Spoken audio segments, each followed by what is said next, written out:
Friends, कैसे हैं आप सब। आई होप आप लोग बहुत अच्छे होंगे और आज आपका अकाउंट्स का पेपर भी बहुत अच्छा गया होगा। तो आइए हम लोग एमसीक्यू क्वेश्चन पहले डिस्कस करते हैं। पहला क्वेश्चन है, पार्टनर्स करंट अकाउंट कब ओपन होता है। तो जब कैपिटल अकाउंट फिक्स्ड होता है तो पार्टनर्स करंट अकाउंट ओपन होता है, तो इसका आंसर बी होगा। सेकेंड का आंसर नॉमिनल अकाउंट होगा, ए। थर्ड का आंसर होगा एक्सपेंस, का आंसर होगा सी 24,000। इसका कैलकुलेशन भी मैंने यहाँ पे दिखा दी है।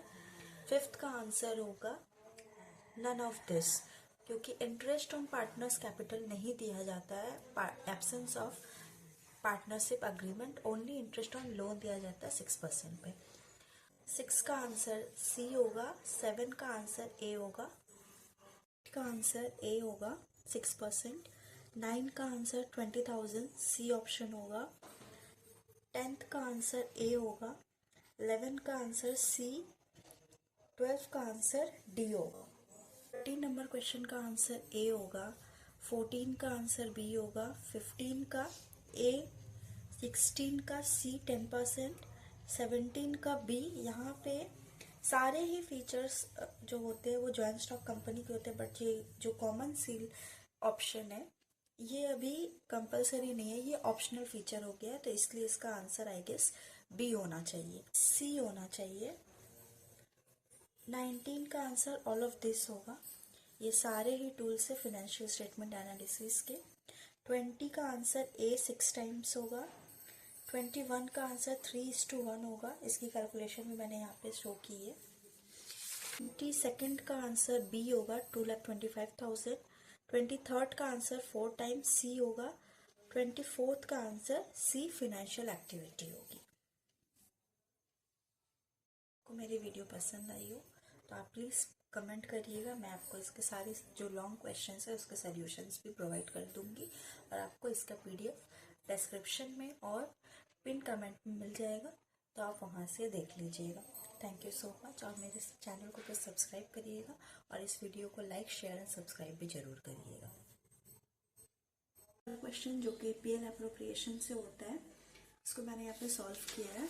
इसमें आपका नेट प्रॉफिट गिवन था 2,47,700। इंटरेस्ट ऑन कैपिटल आपको देना था, इंटरेस्ट ऑन ड्राइंग्स भी देना था, ड्राइंग्स की अमाउंट दी हुई है। लोन था एक्स का 90,000 जो कि 17 को लिया गया था, और 10% डिस्ट्रीब्यूटेबल प्रॉफिट से रिजर्व फंड में ट्रांसफर करना था। तो नेट प्रॉफिट मैंने यहाँ पे लिखी है। फिर इंटरेस्ट ऑन ड्राइंग्स आपको अमाउंट गिवन था 25,000 और 20,000, इस पे 6% होगा, और यहाँ पे सिंस कोई डेट मेंशन नहीं है तो ये 6/12 पे जाएगा, तो ये 750 और 600 हुआ। इंटरेस्ट ऑन कैपिटल आपका 10% पे 15,000 और 10,000 आया। इंटरेस्ट ऑन लोन है 90,000 के ऊपर 6% और 9 मंथ्स की कैलकुलेशन के हिसाब से 4,050 रुपीज़। उसके बाद ये सारे अमाउंट से इसको माइनस करके रिजर्व फंड में 22,000 रुपीज़ ट्रांसफ़र होगा, और जो प्रॉफिट आ रहा है वो होगा 1,80,000, जिसको मैंने 5:3 के रेशियो में डिस्ट्रीब्यूट किया है, जो कि आपके क्वेश्चन में गिवन था। ये आपका मैंने पीएल एप्रोप्रिएशन का आंसर बता दिया, जो कि 1,80,000 हो रहा है। अब नेक्स्ट क्वेश्चन जो है वो आपकी शेयर्स की सम्स है। इसमें मिस्टर दास 2,000 शेयर्स के लिए अप्लाई किया था, जिसमें कि प्रीमियम भी था, और ये एप्लीकेशन मनी सिर्फ दिया था, इन्होंने अलॉटमेंट या कॉल मनी नहीं दिया था। तो चलिए इसकी एंट्री देख लेते हैं। ये जर्नल एंट्री होगी, equity share capital account debit 2,000 × 10। Securities premium since वो अलॉटमेंट में था तो ये गिवन नहीं है, इसलिए securities premium account debit 2,000 × 1। Share forfeiture में एप्लीकेशन मनी जाएगी 2,000 × 4, और कॉल सिनेरियर होगा 2,000 × 7, जो कि 10 + 1 11 - 4 करके 7 आ रहा है। तो ये आपकी अमाउंट हो गई 20,000 और 2,000 डेबिट में, और शेयर फॉरफीचर पे 8,000 क्रेडिट और कॉल सिनेरियो पे 14,000 क्रेडिट। ये जो अमाउंट है ये आपका री इशू है 1,500 शेयर्स 9 रुपीज ईच पे। तो bank account debit 1,500 × 9 13,500, share for feature account 1,500 × 1 1,500, और इक्विटी शेयर कैपिटल 1,500 × 10 15,000। अब जो बैलेंस फिगर होता है उसको हम लोग कैपिटल रिजर्व में ट्रांसफर करेंगे, तो इसके लिए मैंने यहाँ पे कैलकुलेशन यहीं पे करके आपको दिखा दिया है। आप वर्किंग नोट्स में भी करके दिखा सकते हैं, जो कि आपने दिखाया भी होगा। तो 8000 था शेयर फॉर फ्यूचर पे, यहाँ पे मैंने क्रेडिट किया था, तो 8000 2000 शेयर के लिए था। तो यहाँ पे 8000 बाई 2000 इंटू 1500 के लिए कितना होना चाहिए, माइनस ये जो मैंने अमाउंट किया था 1500, ये यहाँ पे होगा, जिसको करके यहाँ पे 4500 की जो बैलेंस है वो कैपिटल रिजर्व में ट्रांसफर होनी चाहिए। सिंस यहाँ पे कोई नरेशन रिक्वायर्ड नहीं था, इसलिए मैंने कोई नरेशन नहीं दिया है। सम्स देखते हैं, जो कि डिवेंचर्स की सम्स है। इसमें मशीनरी परचेज हुई थी 3,99,000। यहाँ पे आप सारा जर्नल एंट्री ही दिखा सकते हैं, पर मैंने यहाँ पे लिखा था journal entry in the following 2 cases, सिर्फ ये दोनों केसेस के बारे में बोला गया था, इसलिए मैंने सिर्फ ये दोनों जर्नल एंट्रीज ही आपको करके दिखाएंगे। पहला वाला जो एंट्री है ये 8% डिवेंचर्स है, जो ₹50 ईच पे था और 5% डिस्काउंट पे था। तो इसका केस 1 पे हम लोग देख लेते हैं। एस लिमिटेड अकाउंट डेबिट होगा, जिससे हमने परचेस किया था। Discount on issue of debentures account debit होगा to 8% debentures account. S limited में तो टोटल अमाउंट जाएगी 3,99,000 और discount on issue of debenture ये आपका होगा 3,99,000 डिवाइडेड बाई आपका 5% होगा 50 का। तो मतलब जो कि आ रहा है, अगर नंबर ऑफ डिवेंचर्स यहाँ पे हम लोग देखें तो 8,400 नंबर ऑफ डिवेंचर्स है इंटू 2.5, तो 21,000 आपकी यहाँ पे जो जाएगी, और 8% डिवेंचर्स पे आपका इन दोनों को ऐड करके 4,20,000 जाएगा, या फिर 3,99,000 डिवाइडेड बाई 50 माइनस 5% करने के बाद इंटू 50 करके आपका यहाँ पे बैलेंस जाएगा। बात करते हैं केस 2 की, तो यहाँ पे 10% डिवेंचर्स ₹100 ईच पे इशू हो रही है एट अ प्रीमियम ऑफ 5%। तो यहाँ पे जो नंबर ऑफ शेयर्स आपके हो जाएंगे वो 3800 हो जाएंगे। तो इसकी जर्नल एंट्री होगी, टोटल अमाउंट आपका एस लिमिटेड में डेबिट होगा, 8% डिवेंचर्स में होगा 3,99,000 डिवाइडेड बाई 100 प्लस 5% इंटू 100, ये आपका यहाँ पे 3,80,000 क्रेडिट होगा। इसका सिक्योरिटीज प्रीमियम में 3800 इंटू 5 19,000 आपका सिक्योरिटीज प्रीमियम में क्रेडिट होगा। यहाँ पे आपको नरेशन लिखना होगा, क्योंकि यहाँ पे कुछ भी मेंशन नहीं था कि आपको नरेशन लिखना है या नहीं। That means you have to give narration, तो मैंने यहाँ पे नरेशन भी लिख करके आपको दिखा दी है। अब नेक्स्ट जो आपके सम्स है ये है रिटायरमेंट की, जिसमें XYZ पार्टनर्स होते हैं, जो कि Y अब रिटायर हो रहा है। तो सबसे पहले हम लोग रिवैल्यूएशन अकाउंट बनाएंगे। रिवैल्यूएशन अकाउंट में सबसे पहले लैंड एंड बिल्डिंग को अप्रिशिएट किया गया 20% से, तो मैंने यहाँ पे 20% अप्रिशिएट किया है। उसके बाद यहाँ पे है एक प्रोविजन बनाना डाउटफुल डेट का 5% का, तो ये मैंने बनाया है 1250 प्रोविजन। और आपकी जो मशीनरी है उसकी वैल्यू रिटर्न डाउन हो जाएगी 10% से, तो मशीनरी आपका 10% कम कर दिया है। स्टॉक 5% से डिप्रिशिएट हो रही है, तो वो भी मैंने यहाँ पे दिखा दिया है। उसके बाद एक प्रोविजन बन रहा है लीगल चार्जेस के लिए, तो वो भी मैंने यहाँ पे बना दिया है। तो ये करने के बाद आपका जो प्रॉफिट है वो आ गया 21,250 रुपीज, जो कि मैंने ओल्ड रेशियो में 5:3:2 के रेशियो में यहाँ पे डिस्ट्रीब्यूट कर दिया तीनों पार्टनर्स पे। अब यहाँ पे पार्टनर्स कैपिटल अकाउंट भी आपको बनाना था, ये भी मैंने बनाया है। पहले मैंने बैलेंस लिख दिया है तीनों का, उसके बाद जनरल रिजर्व को यहाँ पे डिस्ट्रीब्यूट किया है तीनों में। उसके बाद प्रॉफिट ऑन रिवोल्यूशन जो भी आ रहा है वो मैंने दिया है। इस सम्स में जॉइंट लाइफ पॉलिसी भी दिया हुआ था, जिसकी वैल्यू सरेंडर वैल्यू है 30,000, तो वो भी मैंने यहाँ पे दिखाया हुआ है 15,000, 9,000 और 6,000, जो कि 5:3:2 के रेशियो में ही यहाँ पे डिस्ट्रीब्यूट किया गया है। यहाँ पे जो गुडविल की वैल्यू आपको गिवन है वो है 53,667। तो जो वाई की शेयर हो रही है इसमें वो 16,100 हो रही है। तो ये बाकी दोनों पार्टनर्स लेकर के आएंगे और देंगे वाई को। तो ये भी मैंने यहाँ पे दिखाया हुआ है, ये दोनों गुडविल की एंट्री है। By X's capital account debit, by जेड्स capital account debit to Y's capital. तो यहाँ पे मैंने 16,100 को ऐसे डिस्ट्रीब्यूट किया है।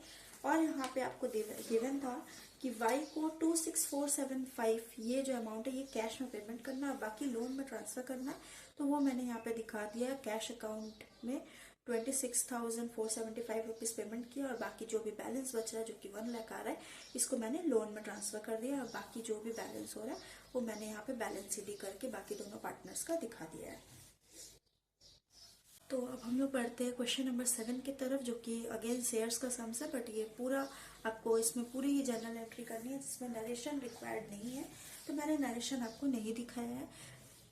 यहाँ पे 10,000 शेयर्स इशू हो रही है 25 रुपीज ईच पे, जिसपे प्रीमियम भी है 5 रुपीज, जो कि अलॉटमेंट में और एप्लीकेशन दोनों में ही आपको 2 और 3 रुपीज करके है। यहाँ पे जो आपको एप्लीकेशन रिसीव्ड हो रही है वो 11,000 शेयर्स के लिए रिसीव हो रही है, और एक्सेस एप्लीकेशन मनी आपको रिफंड करने के लिए यहाँ पे बोला है।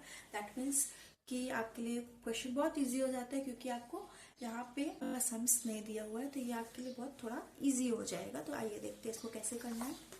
सबसे पहले एंट्री हम लोग एप्लीकेशन मनी रिसीव की करेंगे, तो बैंक अकाउंट डेबिट 11,000 इंटू 10, यहाँ पे मनी रिसीव हो गई। फिर equity share application account debit to equity share capital, यहाँ पर 10,000 इंटू 8 होगा, क्योंकि आपकी एप्लीकेशन में 2 रुपीज प्रीमियम भी थी, इसलिए यहाँ पे 8 होगा। बैंक अकाउंट में 1,000 इंटू 10 होगा, क्योंकि 1,000 एक्सेस एप्लीकेशन मनी आपको रिसीव हुई थी। और सिक्योरिटीज प्रीमियम में 10,000 इंटू 2 होगा, जो कि आपको दिया था किस प्रीमियम पे है 2 रुपीज, तो यहाँ पे वो भी लिखा है। Next entry equity share allotment की, तो इक्विटी शेयर अलॉटमेंट 10,000 इंटू 10 होगा, जिसमें तो शेयर कैपिटल में आप दिखाएंगे 7 रुपीज और सिक्योरिटीज प्रीमियम में 3 रुपीज जाएगा। एप्लीकेशन और अलॉटमेंट आपको बोथ रिसीव्ड हो गई है पूरी, इसमें कोई कॉल सिनेरियर नहीं है। तो यहाँ पे bank account debit to equity share allotment करके मैंने पूरा अमाउंट दिखा दिया है। नेक्स्ट हम लोग फाइनल कॉल करेंगे, तो share final account debit to equity share capital, तो 10,000 इंटू 10 आपकी शेयर फाइनल कॉल हो गई है। यहाँ पे आपको कॉल्स इन एरियर है 600 शेयर्स पे कॉल्स इन एरियर है। तो बैंक अकाउंट डेबिट 9400 इंटू 10 94,000 होगा। कॉल्स इन एरियर आपका 600 इंटू 10 होगा 6,000, और to share final call account 1 lakh. अब यहाँ पे बोला गया है कि हम लोग को ये 600 शेयर्स को फॉरफिट करना है। तो यहाँ पे फॉरफिट करने के लिए जैसे कि आपको एंट्री याद ही होगी कि equity share capital account debit 600 into 25, since 25 rupees करके ईच शेयर था, तो यहाँ पे 25 रुपीज जाएगा। सिक्योरिटीज प्रीमियम यहाँ पे नहीं लिखना है, सिंस आपको सिक्योरिटीज प्रीमियम का अमाउंट रिसीव हो चुका है, तो यहाँ पे वो नहीं आएगा। और calls in arrear account debit 600 into 10 होगा। Share for future account debit 600 into 15, जिसमें 15 मीन्स यहाँ पे आपको 8 प्लस 7, ये 15 में ब्रेकअप है इसका 8 प्लस 7, 8 आपकी एप्लीकेशन मनी है और 7 आपकी अलॉटमेंट मनी है। उसके बाद यहाँ पे हम लोग को 400 शेयर्स को री इशू करना था एट 22 रुपीज पे।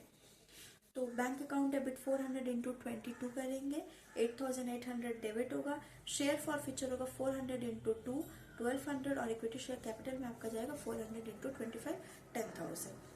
उसके बाद कैपिटल रिजर्व में जो मैंने आपको प्रीवियस सम्स में भी दिखाया था, कैपिटल रिजर्व में कैश ट्रांसफर करना है, मैंने सेम प्रोसेस यहाँ भी अप्लाई किया है। कैपिटल रिजर्व में 9,000 बाई 600, दैट मीन्स 15 इंटू 400 करके माइनस 1200 करके यहाँ पे कैपिटल रिजर्व में बैलेंस ट्रांसफर करना था। हमसे ये एडमिशन का सम्स है, जिसमें M&N पहले पार्टनर्स थे और अब उनको O ज्वाइन कर रहा है।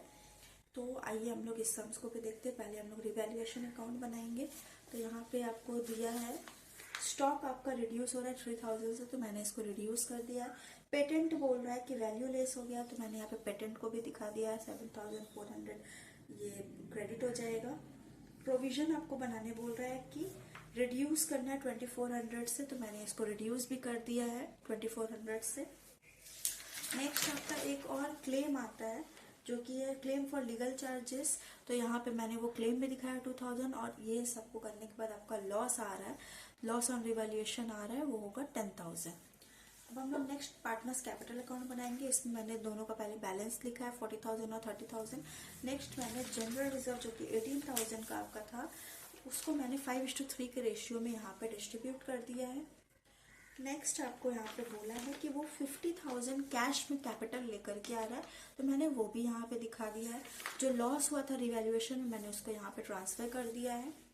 नेक्स्ट यहाँ पे बोला गया है कि जो बैंक लोन आपका बैलेंस शीट में शो हो रहा था, वो उसका पेमेंट कर देगा। तो मैंने क्या किया है, यहाँ पे बैंक लोन को डेबिट किया है और ओस कैपिटल अकाउंट को क्रेडिट किया, और सिंस ये ओ पेमेंट कर रहा है, तो हम लोगों को यहाँ पे बोला है कि ओ के जो ये बैलेंस है बैंक लोन जो ओ ने पेमेंट किया है उसको उसके लोन अकाउंट में दिखाना है। तो मैंने पहले यहाँ पे बाई बैंक लोन 20,000 दिखाया है और टू ओज लोन अकाउंट करके 20,000 दिखाया है। अगर आप यहाँ पे ये एंट्री नहीं भी करोगे तो चलेगा, कोई इश्यू नहीं है, आपको बस यहाँ पे बैलेंस शीट में शो करना होगा। तो ये मैंने दिखा दिया। नेक्स्ट हमें बोल रहा है कि वो अपना शेयर ऑफ गुडविल नहीं ला सकता है, अनेबल है, तो हम लोग इसके कैपिटल अकाउंट से एडजस्ट करेंगे। तो 64,000 का आपका गुडविल का वैल्यू था फर्म का, तो ओ का जो शेयर आ रहा है वो हो रहा है यहाँ पे एम और एन के अकाउंट में 10,000 और 6,000 हो रहा है, जो कि सैक्रिफाइसिंग रेशियो में डिस्ट्रीब्यूट हुआ है। और ओ के कैपिटल से 10,000 और मतलब 16,000 की बैलेंस को आपको रिड्यूस करना होगा। तो वो मैंने कर दिया। फिर आपका बैलेंस यहाँ पे निकल गया है 55,000 एम का है, 39,000 एन का और ओ का 34,000। तो अब हम लोग बैलेंस शीट भी देख लेते हैं। बैलेंस शीट में यहाँ पे बिल्डिंग में कोई चेंजेस नहीं है तो वो 48,000 ही रहेगा। पेटेंट यहाँ से हट जाएगा, पेटेंट यहाँ पे नहीं होगा क्योंकि वो वैल्यू लेस हो चुकी है और हमने उसे रिवैल्यूएशन में यहाँ पे क्रेडिट कर दिया था। स्टॉक जो आपका है वो 39,000 यहाँ पे हो जाएगा क्योंकि 3,000 से वो रिड्यूस हुआ था। डेटर्स जो आपका है वो 45,600 हो जाएगा क्योंकि प्रोविजन जो पहले 4,800 की थी वो अब सिर्फ 2,400 की हो गई है। कैश का बैलेंस जो था वो 7,400 था, प्लस इसमें 50,000 जो कैपिटल आया था वो यहाँ पे मैंने ऐड करके दिखा दिया है, तो ये 57,400 हो गया। कैपिटल की जो आपकी बैलेंस थी वो मैंने यहाँ पे लिख दी। साथ साथ ओ का जो लोन का बैलेंस था वो भी मैंने यहाँ पे लिख दिया 20,000। क्रेडिटर्स में कोई चेंजेस नहीं है तो क्रेडिटर्स मैंने एज इट इज यहाँ पे बैठा दिया। साथ में एक चीज आप यहाँ भूलिएगा मत कि यहाँ पे एक क्लेम भी था लीगल चार्जेस का 2,000 का, जो कि मैंने यहाँ पे दिखाया। तो आपका यहाँ पे बैलेंस मिल जा रहा है, जो कि बैलेंस शीट आपका 1,90,000 का आपका बैलेंस शीट आ रहा है। हम लोग रेशियो के सम्स को देखते हैं, जिसमें आपको स्टॉक टर्नओवर रेशियो दिया हुआ है 3 टाइम्स। क्लोजिंग स्टॉक आपकी गिवन है 22,000, परचेजेस गिवन है, वेजेस गिवन है, सेल्स, कैरियज इनवर्ड और रेट ऑफ ग्रॉस प्रॉफिट भी आपको गिवन है। तो सबसे पहले हम लोग कॉस्ट ऑफ गुड्स सोल्स निकालने का कोशिश करेंगे, जिसके लिए आपको formula opening stock plus purchase plus wages plus carriage inward minus closing stock. तो यहाँ पे जो जो फिगर्स की वैल्यू गिवन है मैंने वो सब बैठा दिया। सिर्फ ओपनिंग स्टॉक आपको गिवन नहीं है, जो कि क्वेश्चन में आपको पूछा है कि ओपनिंग स्टॉक की वैल्यू निकालना है, तो मैंने उसको बस छोड़ करके बाकी सारी बैठा दी है। नेक्स्ट आपका जो स्टॉक टर्नओवर रेशियो का फॉर्मूला होता है वो है cost of goods sold divided by average stock. तो यहाँ पे मैंने कॉस्ट ऑफ गुड्स सोल्ड निकाल दिया और average stock as you know कि वो होता है opening stock plus closing stock divided by 2। तो यहाँ पे सिंस ओपनिंग स्टॉक नहीं गिवन है तो मैंने उसको लेफ्ट करके क्लोजिंग स्टॉक की फिगर लिख दिया है। और इसको सॉल्व करने के बाद जो हमारा ओपनिंग स्टॉक आ रहा है वो है 18,000। तो ये आपका करेक्ट फिगर है, करेक्ट आंसर जो है ओपनिंग स्टॉक का वो 18,000 है। तो आइए हम लोग अपने लास्ट सम्स कैश फ्लो के सम्स के तरफ बढ़ते हैं। तो यहाँ पे सबसे पहले होगा ऑपरेटिंग एक्टिविटीज, जिसमें आपका नेट प्रॉफिट आपको लिखना है 90,000।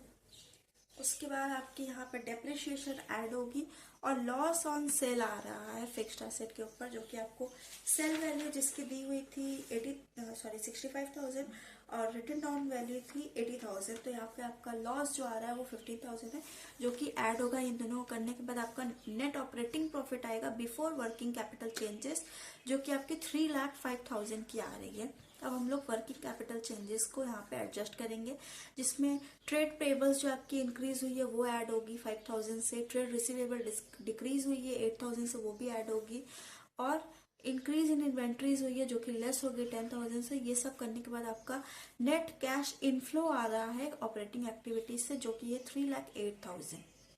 इन्वेस्टिंग एक्टिविटीज पे अगर हम लोग आगे बढ़ते हैं तो यहाँ पे सेल ऑफ एसेट्स आ रही है 65,000, परचेज ऑफ एसेट आ रही है 5,80,000, जो कि आपको क्वेश्चन में ही दिया हुआ है, तो इसमें कोई आपको दिक्कत नहीं है।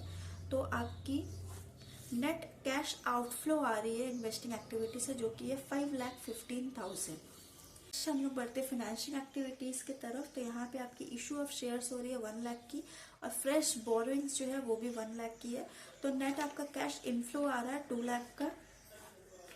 ये तीनों एडजस्ट करने के बाद हम लोग यहाँ पे देख रहे हैं कि जो नेट डिक्रीज हो रहा है कैश एंड कैश इक्विवेलेंट में वो है 7,000 से। इस पे अगर हम लोग ओपनिंग बैलेंस ऑफ कैश को ऐड करते हैं, जो कि 35,000 आपको गिवन है, तो हमारा क्लोजिंग बैलेंस 28,000 आ रहा है, जो कि हमारे क्वेश्चन से मैच कर रहा है। तो ये भी सम्स हो गया।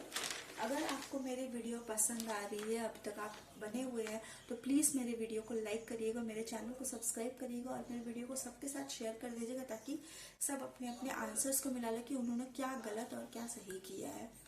Thank you so much.